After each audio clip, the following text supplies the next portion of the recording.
All right, it's 1:04 and looks like we have enough people, so let's get started. Welcome everybody to Clearwater Innovation's Environmental Research Workshop. Here we're going to share you a little bit about doing science research and our experiences of science research. We have uh, three other really great scientists here, Ashwin, Cider, Lauren. We all went to Broadcom Masters in 2019, so we've had quite a bit of experience doing science fair, and we're really excited to share some of our tips with you today. So let's just get started. All right. Our agenda for today, first, we're going to give some quick introductions. We'll be describing what we've done and our experience at Broadcom Masters. Next, we'll talk a little bit about the basics of science fair. What exactly is it?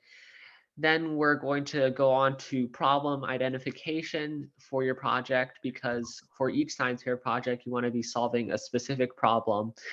So we have quite a few great tips for that. Next, starting your research. So we'll discuss the scientific method and how you should systematically approach a project. We're going to give you some inspiration for your projects by describing each of our projects, which were all of our projects were quite successful in getting into Broadcom and the International Science and Engineering Fair. So hopefully it will be great inspiration for everyone here. And since we're Clearwater Innovation, we want to talk a little bit about the environment and doing environmental research. So let's get started. All right, first up, Ashwin, would you like to introduce yourself? Hi, my name is Ashton Prabhakar.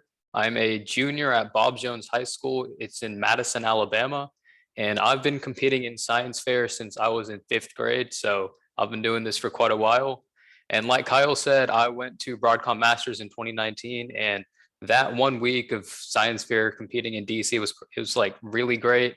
Just meeting all the different people and just the whole experience, because they have a bunch of different events that you do to take you all around Washington, DC, and then you meet so many people that you just keep in contact with. And then in addition to Broadcom Masters, I also went to ISIF this previous year, but it was virtual. So I didn't really get the full experience, but I still got to say that I went there. And then same thing with JSHS. That's another science competition that I competed in this past year. And my most recent project that I did is I developed a method for personalized implantable scaffolds for wounds that basically integrates 3D modeling and bioprinting in order to create wound-specific custom implants. Great, thank you. Thanks for that introduction. Let's move on to Cider. Hi, I'm Cider Claire. I go to Hillcrest High School in Utah. I'm currently a sophomore. My first science fair project I did when I was in 8th grade, and that was actually the project that got me to Broadcom Masters. I did have a partner though, and she had been doing science fair for a long time, so that was really helpful. And we going to Broadcom Masters was such a great experience, especially going with my friend, like meeting a bunch of new people and going through all of the different challenges. It was really fun, and it was a nice balance of like challenges, but also like fun experiences, like bonding with my other team members and going to see like plays and touring Washington, D.C. It was just a really fun week. And so at Broadcom Masters, I won the Marconi Samueli Award for Innovation, and that's one of the top 5 awards. So that was really exciting. And then my project that got me to Broadcom Masters was a project researching binders and simulated Mars soil. So basically, my partner and I made bricks out of simulated Mars soil, and we were testing different binders like resin and recycled high density polyethylene, which is basically like plastic, and then styrofoam or polystyrene. And we were seeing how well they would hold these bricks together when they were compression tested. So it was a really fun project, and we got to go to a community college nearby, and it was just a really great experience. Thank you, Cider, for introducing yourself. Next up is me. My name is Kyle Tianchi. I'm from San Diego, California. I participated in Broadcom Masters in 2019, just like everyone else here. I went to the 3M Young Scientist Challenge in 2020, and I was at ISEF with Ashwin in 2021. And just for some context for these competition, for those of you who don't know, the Broadcom Masters is the premier middle school science competition. So if you do well at your regional fair, you can get nominated for Broadcom Masters. And then you fill out quite a long application with some essay questions and other questions. And there are like 2,000 to 3,000 applicants. And from that, they select the top 300 masters, and then after that, they select the top 30 masters from the top 300 masters. So for the Washington, D.C. trip, all of us were top 30 masters in 2019. So we got to go on an all expenses paid trip to Washington, D.C. And as Ashwin and Cider have already said, we did so many cool things. To give you some specifics, for example, we went into a lake and we scooped out different organisms from the lake, and we made robots that were made to go and collect soil samples from under the lake. It was very cool. There were also big spiders there, so that was a little scary. Outside of that, like every night we would eat pretty incredible food, and we got to go watch a hilarious comedy show. They just do all these incredible things, and at the end of the week we went to the Capitol to meet with some congressmen and women. So it's a really great experience, and we were all very lucky to be accepted into this. And for Regeneron ISEF, which is the event that Ashwin and I both went to, that ISEF stands for the International Science and Engineering Fair. So you can qualify for ISEF through a top spot in your regional fair or your state fair. And this is it's like the biggest science fair event for high school students. Um, there are around like 2,000 to 3,000 people, I believe, from all around the globe, all with incredible science fair projects. So it's a really cool experience. Unfortunately, last year was virtual. So as Ashwin said, we didn't really get the full experience, but virtual ISEF was still really great. We got to meet up with a lot of our old Broadcom Masters buddies, and it was just all of these are really amazing experiences. And finally, for the 3M Young Scientist Challenge, that is another premier middle school competition. This one you don't need any prior qualifications for. You can, if you're in middle school within a certain age range, you can apply with your engineering project and you make a 1-minute video. And from all those applications, they choose 10 finalists who will go to 3M headquarters to compete. So it's similar to Broadcom Masters in that way. So anyways, sorry, that was a little long, but just a little context on these competitions, and we'll discuss more later. My project that I used for all 3 of these competitions was a device that can detect microplastics in water. Microplastics are these really small pieces of plastic that get into our drinking water and our oceans. So I wanted to tackle that problem. Anyways, that's me. Let's move on to Lauren.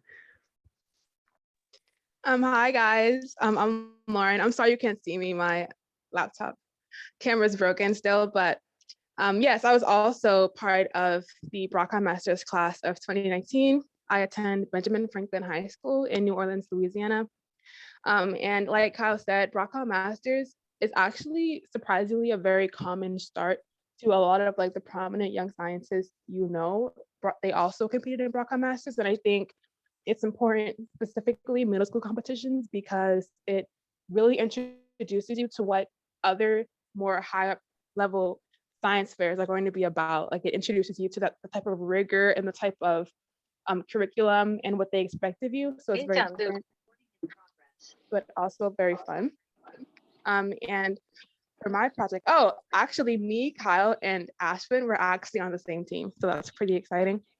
And our project, or my project, was researching the effects of ozone depletion on vegetation, which was my Broadcom Master's project. And my current project that I'm working on is basically exploring the efficacy of seed plants to help mitigate the impacts of ocean acidification. Awesome. Thank you, Lauren. Lauren is correct. We were all, except for Cider, we were on the green team, which is the best team, by the way. All right. Anyways, moving on. Lauren's going to talk a little bit about the importance of science research and give you a little basics of how science fair works. Right. So as I started off with the importance of Broadcom Masters, it basically starts you off with understanding the curriculum of what science research is about and how you can go about presenting that. So to start off, science research is to learn the process to identify a problem and use a scientific approach to develop an independent project. Now, this can be either a science project, a mathematics project, or an engineering project, and we're going to go into detail about the difference between those later on. And the second one is to build an expertise in a specific science topic through project-based learning. So whether you come up with like a problem that you want to solve, or you come up with like an engineering project that you want to solve, it's important to stick with like your question and continue to build off of it through your project-based learning. And then the last two is to practice reading, writing, analyzing, and presentation, which is what you do through science fair. And it's a means to engage with real life issues and generate public awareness. Like when we did Broadcom Masters, there was a public day. And so we were able to speak to several different people of different ages and resources. And so it's a way to reach a general audience with what you've done. So what is science fair? Science fair is an event for students to present their science projects to professional scientists and respond to questions. So there's many different types of competitions. It doesn't just have to be a science fair, but at least the three most prominent ones that I know that are also sponsored by Society for Science are Broadcom Masters, Regeneron ISCF, and Regeneron SDS, which is a science fair for seniors in high school. And in science fair, you solve a specific problem through background research, forming a hypothesis for science projects, designing an experiment, gathering data, drawing a conclusion, and preparing a report, poster, and presenting live to a group of audiences.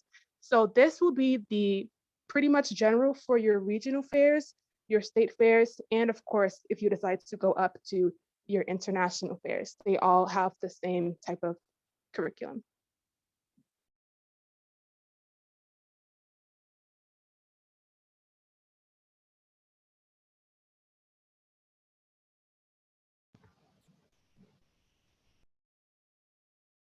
Oh, So I think next we're moving on to the scientific method. And there's a picture of bacon here because it was Francis Bacon who kind of invented the scientific method.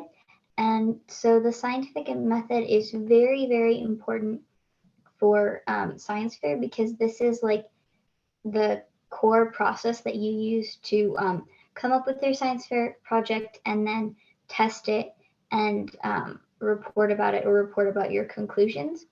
And so the first thing in the scientific method is observation or questions. And so it's like watching the world around you and coming up with questions about why things work the way they do. And that's a great way to come up with science fair projects is by just observing the world around you and seeing what problems there are or what questions you have about the world, and then coming up with a way to solve that problem or test that question, which then moves on to like the next part, which is researching your topic area. You don't want to just go into your science fair project and have a question and then start testing it. You want to research it to make sure that your question is, unique and that people haven't done this experiment tons of times before, because then, people already know what the results are. And also, you don't want to have a project where like your research isn't really helping anyone. You want a project that's relevant. And you want to understand your project and understand what's going on with your experiment really well, so you can communicate that to the judges. So research is a really important part of science fair projects as well, which then moves into the next part of the scientific method, which is your hypothesis. And so after you've done all of this research, you make your hypothesis, which is basically what you expect to happen during the experiment, or what you expect your results to be. And so the hypothesis is really important because this is kind of the basis for your experiment. And yeah, and then that moves into the next part, which is the actual experiment, where you test your question. And experimenting is different for everyone, because you can do research like in your backyard or in your garage. I know part of my science fair project that got me to Broadcom Masters was just like melting materials and building the bricks in my friend's garage. And so it doesn't have to be in like a fancy laboratory. You don't have to have a ton of fancy equipment to have a good science fair project. And then the next part of the scientific method, which is analyzing your data, that comes after your experiment, and you just look at the data you took. And that's a really important part of your experiment, is taking data and taking like hard scientific like numbers and stuff, being very precise with your measurements. And so afterwards, you analyze your data, you put it into graphs, you look at it, and then you see if your hypothesis was correct or not. And if your research does, or if your experiment does not support your hypothesis, that's completely fine.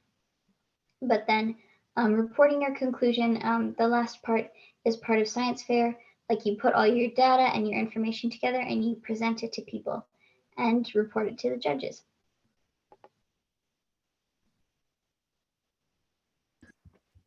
Thank you for that, Cider. Sorry, Ashton.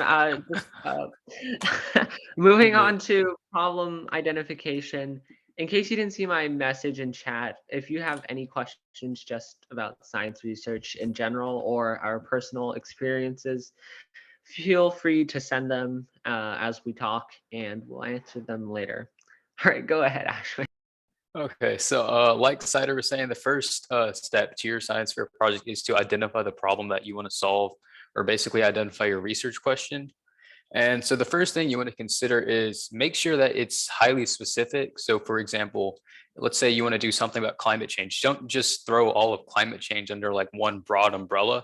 Make sure you identify like which specific part of climate change you want to combat. So if you want to do, for example, lead contamination, or you want to do pollution in water, or for example, like ocean acidification, or anything like that, or just global warming, make sure what you do is you choose a very specific field.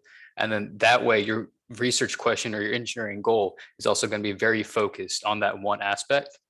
And second, make sure that your problem has a significant impact on the world. Basically, don't choose something that's very obsolete or very minimal, as to if you were to solve that, it's not going to have a very big impact. Make sure that the research topic that you choose, that your findings will actually have a large impact on that field of research.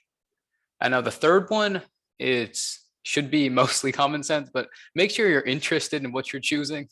Don't just choose something just to choose it because you think, oh, if I do this, it'll win, or oh, if I do this, then it'll look like this. You want to make sure that you're actually passionate about what you're researching and that you're interested in it, or else during the process of your science fair project, you're not going to have a fun time during it, and you're not going to learn as much as you would if you're actually passionate about that field that you're researching in. Now, for the fourth, make sure that the problem isn't already solved, or if it is already solved, make sure you improve on the solution to the problem. So basically, this goes back to doing your research about your topic. So when you're researching, see what people have already done based on your topic, and try not to do what those people have already done. However, if they've already done some stuff, but you think, oh, I can make this better if I change this one thing, or if I do this, then my solution will be even better than the existing solutions, then yes, that's a great way to do your plan for a project. And now finally, once you have your research problem, you would want to look at the different categories, and they're actually listed on the screen.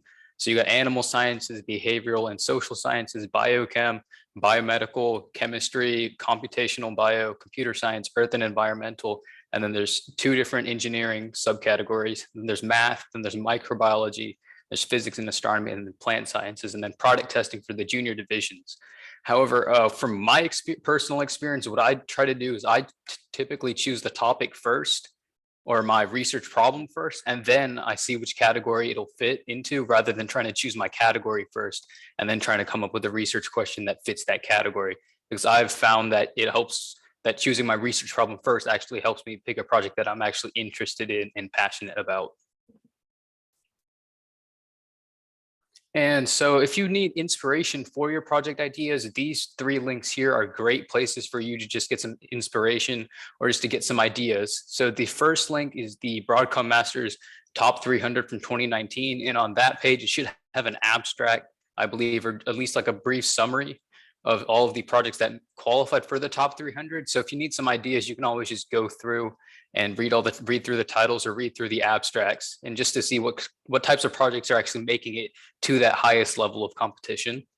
And that second link is for the 3M Young Scientist Challenge. And these are going to be more engineering based products rather than your typical just science research based projects. And once again, if you just need some inspiration, that's a great resource to go to.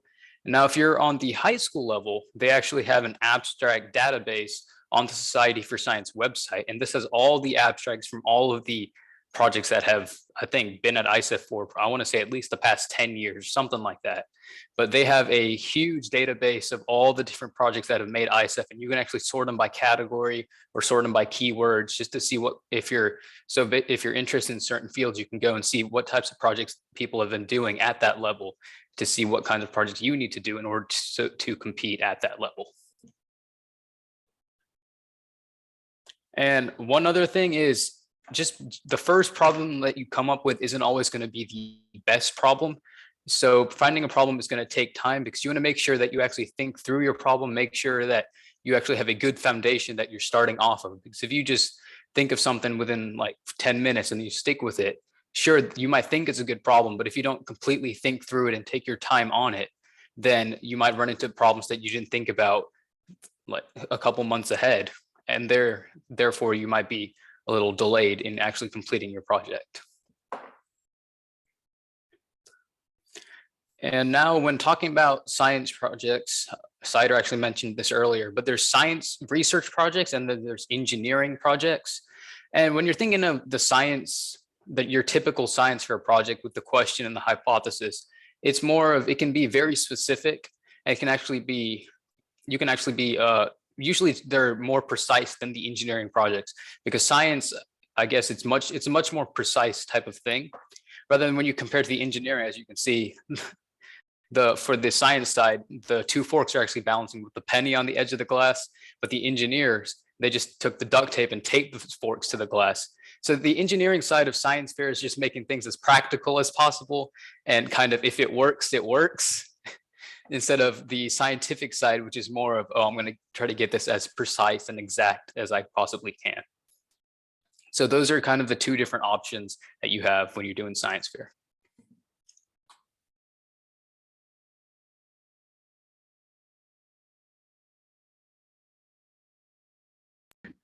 All right, thank you. I think it's now Cider's gonna present about starting research. Right, yeah. Yeah. So starting your research, this is where like the fun starts, or where I think the fun starts, because you have your project and you have your idea, and then you can start like delving into it. So your hypothesis, and this is for science projects, not for engineering projects. We'll get to engineering projects in a minute. But your hypothesis is a prediction for your experiment. It's basically what you think will happen during your experiment. And so you want your hypothesis to be an educated guess, not a random guess. You want to research your topic and understand your topic. And based on your research, you want to create a hypothesis that's believable and reasonable. So it's similar to your identified problem.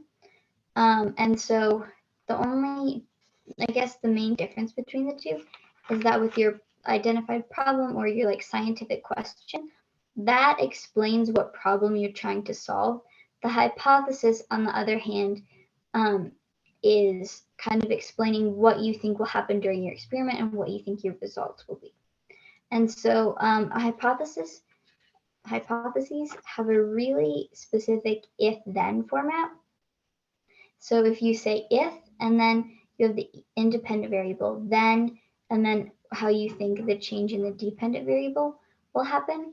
And so an independent variable is the variable that you change in your experiment. The dependent variable is the variable that changes based on the independent variable, in case you guys didn't know what independent and dependent variables were. So an example of this if-then format is, if the temperature of an environment is increased, then the rate of the chemical reaction will increase or occur faster.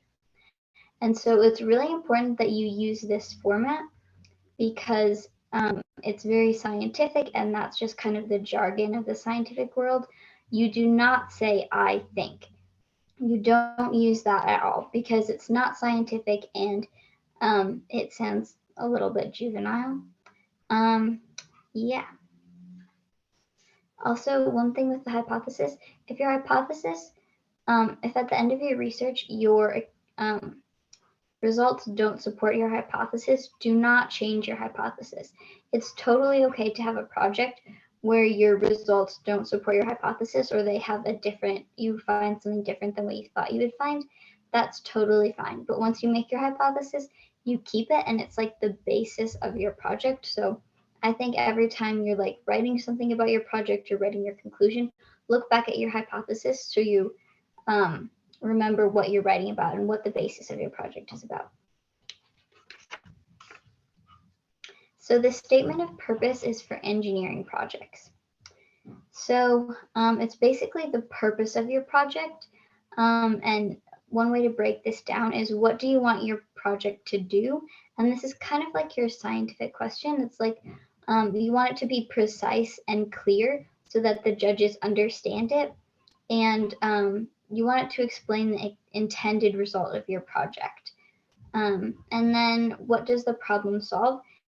You want that to be clear and precise as well. You want the judges to be able to understand what your project does and what problem it's trying to solve, because then they can see how it relates to the real world and how your engineering project could be used in the real world. And that's very important, to have a real world application for your project. And then also, kind of like Ashwin said earlier, you want your project to be unique. You don't want to be creating something that someone has already made. And you want to make sure that it's relevant, that it has real world applications. Those are two really important things with engineering projects. And then materials. So think extensively about what materials you'll need and also how you'll use them. And so Amazon is a great place to look for what you need. And look around your house. There are probably things that you could use in your house. Like I said earlier, you don't need a big lab. You could just use resources that you have around your house. Like I know when I was making my Mars bricks, we had to like blend up styrofoam and add acetone. And so we just used a regular blender to blend up the styrofoam, and we just used nail polish for acetone. So look around your house. Also, talk to your science teacher or whoever your mentor is for your project. It's really important to have a mentor. So talk to them and see if they have any materials you could use. Talk to your science teachers at school. See if your school has a lab or different materials that you can use. And also reach out to universities and other labs near you and see if you can use their resources. I'm sure if you explain your project and explain what you're trying to do, I'm sure they'd love to help an aspiring scientist. So use the resources around you. And another important thing with materials is safety gear, like safety goggles, masks if you're working with things that could be potentially like poisonous or hazardous, gloves if you're working with hot stuff. You know, safety gear is really important. So make sure that you have the materials you need for your project and the safety gear you need for your project. Thank you for that, Cider. I really love how you use a regular blender for the styrofoam. That's really cool. And I'm also glad that you emphasize the safety aspect of science because sometimes I forget about that. All right, now we're going to talk about our own projects. So all of the stuff that we just told you before, it might seem a little difficult to think of any ideas, but hopefully when we present our projects, we'll give you a little insight into our thought process of how we decided on our project and inspire you to look in similar fields. So first off, Ashwin. So this project here was actually my 8th grade project, and it's the project that I went to Broadcom Masters in 2019 with. And my title that year was Multifunctional Biodegradable Polymers for Environmental Applications. So I went with kind of a broad title. And so the two main things that I focused on that year were reducing carbon dioxide levels and also reducing the paper pollution that was produced from pH paper strips. And basically what I did is I took this gel that's made from seaweed and it's called sodium alginate. And basically sodium alginate, it's widely used in a variety of fields such as health industry and a bunch of things like that. And what I did is I extracted chloroplasts from plants and I took the chloroplasts from the plants and I encapsulated them within the sodium alginate gel. And I was able to make particles that actually were basically, in a sense, acted as additional plants, and they would actually reduce the level of carbon dioxide that I had in a carbon dioxide solution. And then in addition to this, just the plain chloroplast encapsulated particles, I was actually able to synthetically enhance the process of photosynthesis because during photosynthesis, there's actually an electron transport chain. And I enhanced the electron transport chain by adding iron oxide to the chloroplasts.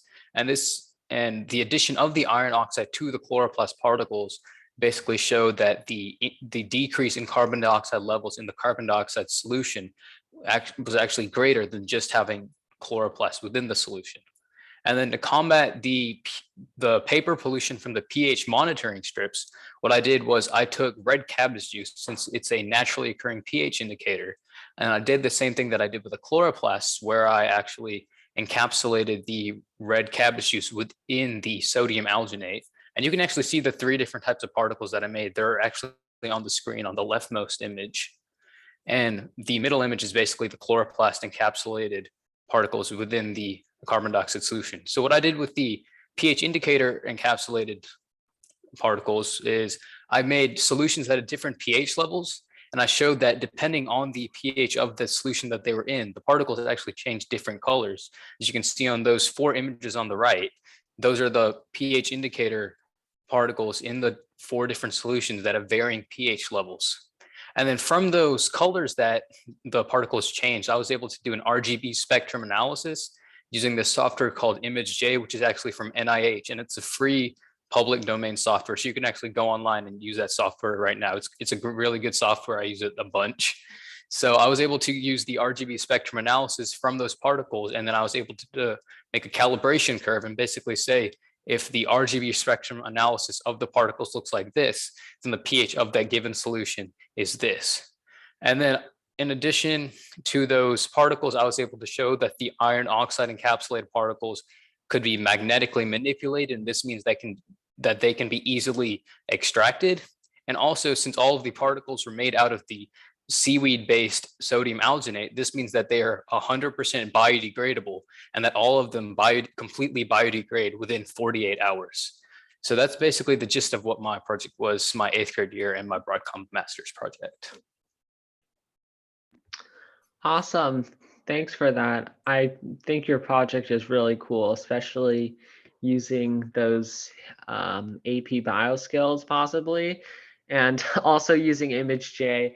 I know CS might be scary for some people, but I think just the ability to Google what you're stuck on when you're coding is really great. And image processing techniques are really useful for science fair projects. All right, Cider, tell us a little bit about your project. Okay, so just a disclaimer, I did not do this project by myself. I did have a partner. She's not right here. She's not here right now. She did go to Broadcom Masters with me, and Ironically, she was on the green team with Lauren and Ashwin and Kyle. Anyways, so our project was we were making bricks out of simulated Mars soil, or MGS1, and different binders. And so a binder is a material that holds another material together. And so kind of the background of our project is we were both kind of interested in space and astronauts. And so we realized that, there's this problem like going to Mars and getting like just materials to Mars takes months. Like it can take, I think, up to 6 months, and it's extremely expensive to send materials to Mars. And so if there's an emergency on Mars, astronauts wouldn't really have there wouldn't be a lot of flexibility or room for error. And so if something happened to one of their like shelters or places where they lived, they could, die because they didn't have the correct shelter. And so we decided to build bricks that they could build on Mars with materials that they had, so that if something did happen, they could build a shelter out of these bricks and this material. But then going further, they could build tools and different like other resources out of this material as well. And so to start with, we made molds for our bricks. And so like you can see, we just used a paper towel roll. Like, see, you can use stuff around your house, and we used that for our mold. And so we had 3 different binders that we were using. We tested recycled HDPE, which is high density polyethylene. And so for that, we just cut up old buckets, plastic buckets, and then we blended them down in a blender. And then we melted them. And once they were melted, we mixed them with regolith, or simulated Mars soil. And we put that in one of the toilet paper tubes, and we let it harden and solidify. And then we made 2 of those bricks, because it's important when you're doing an experiment to run your experiment multiple times to make sure that you're getting consistent results. So we made 2 of each brick to kind of run our experiment multiple times, because our project was like a science project and an engineering project together. It was interesting like that. But then our next binder was polyester resin. And so for that, we tried 2 different methods.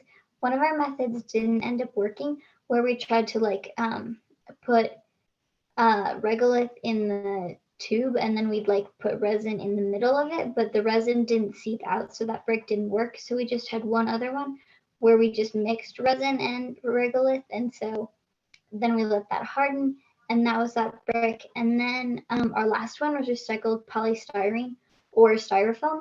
And so we blended styrofoam up in a blender. That was so messy, it got everywhere, but it was kind of fun. And then we melted it with acetone and mixed it with regolith, and then we put it in the toilet paper tube and let it sit and harden. And that's what's on the far left of the screen, is our bricks in the toilet paper tubes hardening. I believe those are resin bricks. And then after we made the bricks, we tested them. We used a piston press. And then for the resin, because it was the strongest, we had to use a pneumatic press. And I believe it withstood 10,000 pounds of pressure. And so that was really, it was crazy. We weren't expecting that to happen. We weren't expecting it to be that strong, but that was really fun. We got to go to Salt Lake Community College, and we got to use their like pneumatic press and piston press, which is what the 2 pictures on the right are. It's the bricks and the press. And so that was a really fun experience. And the data collection was really easy, because there's a computer hooked up to each press, and so the computer just printed out our results. And the resin was the strongest, and so our hypothesis was supported, and it was a really fun project. Thank you, Cider. I think, as she said, it's really great advice to email your local universities or any professionals that you might have contact with, because I personally have done that, and it's really great because they see that you're an aspiring scientist and passionate about what you're doing. So basically all of them will be very kind and glad to help you, even if you're just cold emailing them out of the blue. We highly recommend you to do that. It might seem scary at first, but after you email more and more people, you get better at it. And it's definitely great to make your project better. Next is my project. I had an engineering project and I designed a microscopic particle detector for particles in water. So this is an environmental water related project, and I got the idea to work on microscopic particles and microplastics in particular was because I live in California. There's been a drought here for the past decade, basically. So water has always been on the radar for me, I guess. So when I started doing research, I knew that I wanted to do something with water. And I chose microplastics because I noticed that they were a rapidly emerging contaminant, which means that they're just being discovered and their properties are generally unknown. So right now we don't really know the health impacts of microplastics, for instance. So that would be an interesting research project. And since it's so recent, there's a low chance that anyone else has really developed anything for detecting the microplastics. So that's why I decided to focus on making a detector. Sorry. All right. As you can see in the photo right there, there are two mock-ups of my device. The first one was made out of Legos, and the way it works is it shines a laser into the water container that holds a sample of water. And the way that works is similar to if you shine a flashlight into the air at night. What the flashlight does is it illuminates all the particles inside of the flashlight's beam and it makes them visible to your eyes. So same thing's going on here. I shine a laser into the water and then I have a microscope that can view these particles. And I can actually see very, very tiny particles. And if you look at the image, the computer that has the black image with the green particles, that is an image I can take from my device. And each of those particles are, or each of those green specks are particles in the water. So yeah, first prototype was made out of Legos. And I think Legos are really great for making prototypes if you have an engineering project and you want an actual mock-up. I use that prototype like everywhere. I brought it to Broadcom Masters and 3M Young Scientist Challenge. Later on, I used a 3D printer and I made that mock-up on the bottom, and it looks a little bit more modern, I guess. But Legos are really great, and I just got them from around my house since we do robotics, and they were just right there. All right, and the final component in my device was the Raspberry Pi, and that is a microcomputer. It's $30. You can get it from Amazon or wherever, and it can run all the basic functions of a computer, except it's much cheaper. You just need a monitor. And on that Raspberry Pi, I coded a Python code to, it's an image processing or algorithm that can turn an image like that one on the computer, and it can tell you how many particles are in the water and also what size they are. So I can create these graphs or histograms that will display the variation in the particle sizes. So that's something that I coded on Python with OpenCV, and I had a little coding experience before with Java, but I was mainly doing it by myself. It was very difficult, of course, but it was still doable just through my way of Googling how I should run whatever image processing methods. So once again, if you're scared of doing coding or making an image processing algorithm, don't be. It's difficult, but it's possible. Anyways, that's my project, an image processing detector that uses a laser, a microscope, and a Raspberry Pi. Next up is And finally is Lauren's project. Okay, so my project, as you can see for Broadcom, which what I submitted was an environmental project where I assessed the effects of ozone depletion on plant vegetation. So this experiment had several parts. So first I wanted to identify my problem, which was specifically, we know that ozone depletion, if you don't know, it consists of two related events observed since the late 1970s. So it's a steady lowering of about 4% in the total amount of ozone in the Earth's atmosphere, and a much larger springtime decrease in stratospheric ozone around the Earth's polar regions. So this phenomenon is referred to as the ozone hole. And so since the 1970s, there have been efforts by the government to, lower our CFCs and our carbon footprint, but there hasn't been much research on to how it affects our vegetation, how it affects our marine life, and et cetera. And so this project was one part of how I assessed its effects on plant vegetation. And so I did this by identifying my problem, which was how do current elevated solar UV levels alter the frequency of plant vitality in low light angiosperm, which what I used was pansies. And my hypothesis was that if angiosperms were to be aperiodically exposed to solar ultraviolet B radiation, which is a filtered out array of sunlight, then their vitality will deteriorate at the greatest scale because the wavelength of what's found in UVB will cause immense sun damage to a plant's ultrastructure, affecting basic, metabolic processes in plants such as photosynthesis, respiration, growth, and reproduction. My independent variable was the wavelength of radiation exposure. So in one of the photos, you can see that there's a film on top of the plants, which was either one of those or either filtering out one of the three rays of radiation. And the dependent variable was the vitality of the plants. And in another one of the photos, you can see that I am using a chlorophyll meter to basically, it basically looks at how much chlorophyll is in a plant's leaf. So you know that the more chlorophyll that's in it, the healthier it is, the less, vice versa. And my constants were included the species of plant pansies, the duration of radiation exposure, the number of plants, and so on. And so in this project, I really chose it because I knew that there were a lot of environmental problems out there, but specifically, I wanted to know more about things that affect our atmosphere because I was really interested in that.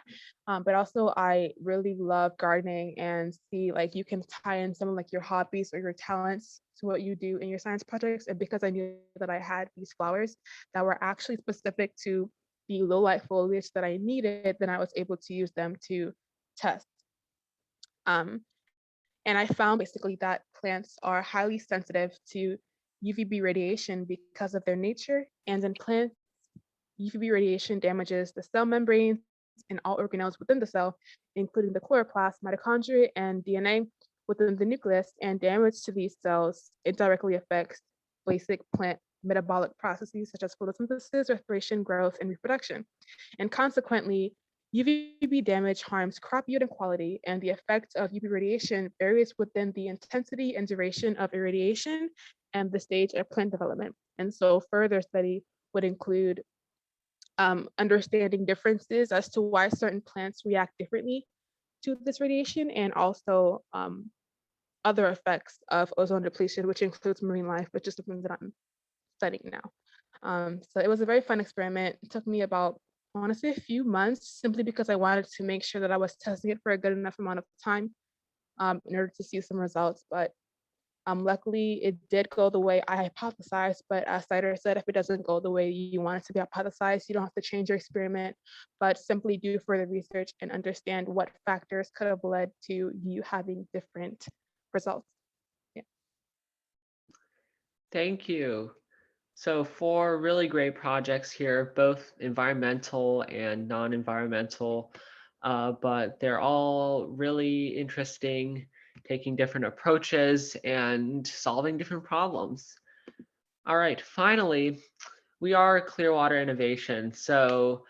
And our mission is to encourage garage lab research and raise awareness about the global water crisis.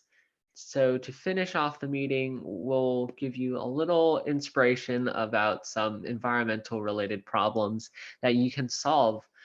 First off, it's air, water, soil pollution, pollution anywhere caused by different toxins such as plastics, heavy metals, and nitrates. So among those are microplastics, which are what I research. Lead is also a very big thing. I believe Gitanjali Rao, who won the 3M Young Scientist Challenge some years ago, and she was the Time Kid of the Year, she created a device to detect lead, and that might be an interesting thing to research. And finally, chemicals, just in general, there are so many contaminants out there that can cause diseases, so it might be interesting to research them. Water scarcity is another big thing that we're all worrying about. So how can you create new water, or how can you filter old water? Seawater is a very big topic right now, since there's like 98% seawater that's on the earth and only 2% fresh water. And people are trying to figure out good ways to filter seawater. Except since there's so much salt in the water, they just have to evaporate the water, and it creates a lot of energy, or it takes a lot of energy to do that. And that's a very interesting problem to look into. Atmospheric moisture condensation. My sister Emily, her project was on this, and fog condensation, since here in San Diego we have a Torrey pine tree which is very effective at collecting fog, and many Torrey pine trees have survived through the drought because of their fog condensation abilities. So my sister biomimicked this Torrey pine tree to create an atmospheric condensation device. So biomimicry is a very interesting topic, since you can take a look at nature and how animals have evolved to solve problems, and copy what the animals have done into your own science projects. Finally, waste. This is another very big topic right now. Our landfills are filling up, and there's no space to put them. And eco-friendly materials are a very, very interesting topic as of now. Plastic is a huge problem, except we don't really have any solutions to replace them right now. And creating eco-friendly plastic is an interesting topic. I know of some projects that took avocado seeds and made them into plastic. Making different things into biodegradable materials is a great engineering topic. So those are some environmental related topics that you can take a look into. Of course, you can always look at the ICEF abstract uh, website that we sent into chat. There's inspiration everywhere, so we hope that by attending this workshop, you guys have been inspired a little and encouraged to do science research. It's difficult sometimes, but it's very rewarding, and going to science fair is just such a fun experience. So thank you for coming. Does anyone have any questions? We have a few minutes left, so we can answer them if anyone has any. Just feel free to send them into chat.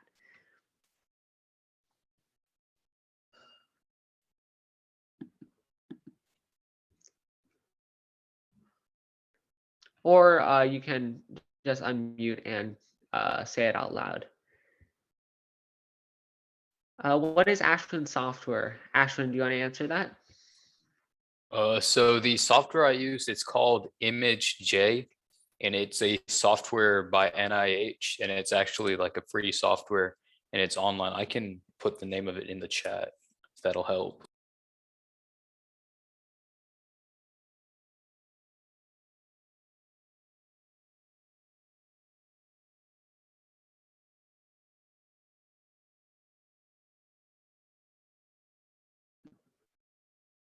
All right, thank you, Ashwin.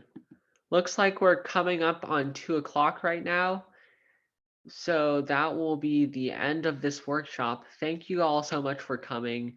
We really appreciate it. And thank you so much to Ashwin, Cider, and Lauren for taking time out of their day to present here.